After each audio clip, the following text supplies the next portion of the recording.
ಈ ವಿಡಿಯೋದಲ್ಲಿ ನಾವು ಭಾರತದ ಭೌಗೋಳಿಕ ವಿಸ್ತೀರ್ಣದ ಬಗ್ಗೆ ಪರಿಚಯಿಸಲಿದ್ದೇವೆ.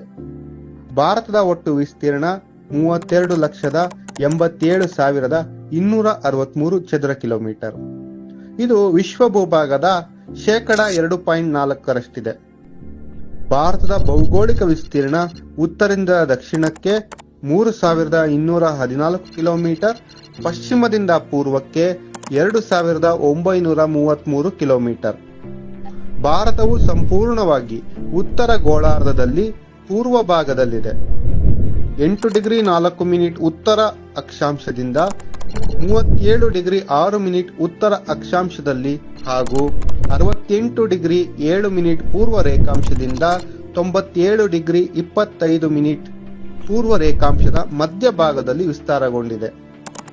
ಅಂಡಮಾನ್ ನಿಕೋಬಾರ್ ಹಾಗೂ ಲಕ್ಷದ್ವೀಪಗಳನ್ನೊಳಗೊಂಡ ಭಾರತದ ಕರಾವಳಿಯ ತೀರವು 7,516 ಕಿಲೋಮೀಟರ್ಗಳಷ್ಟಿದೆ ಹಾಗೂ ಭಾರತದ ಭೂಗಡಿ ಒಟ್ಟು 15,200 ಕಿಲೋಮೀಟರ್ಗಳಷ್ಟಿದೆ. ಇದೇ ರೀತಿ ಜಿಯೋಗ್ರಫಿಗೆ ಸಂಬಂಧಪಟ್ಟಂತಹ ಇನ್ಫೋಗ್ರಾಫಿಕ್ ವಿಡಿಯೋಗಾಗಿ ಈ ಒಂದು ವಿಡಿಯೋವನ್ನು ಸೇವ್ ಮಾಡಿ ಹಾಗೂ ಮುಂದಿನ ವಿಡಿಯೋದ ಅಪ್ಡೇಟ್ ಪಡೆಯೋದಕ್ಕಾಗಿ ನಮ್ಮ ದಕ್ಷ ಸ್ವಿಲ್ ಪ್ರೆಪ್ ಚಾನಲ್ ಅನ್ನು ಫಾಲೋ ಮಾಡಿ. ಧನ್ಯವಾದಗಳು.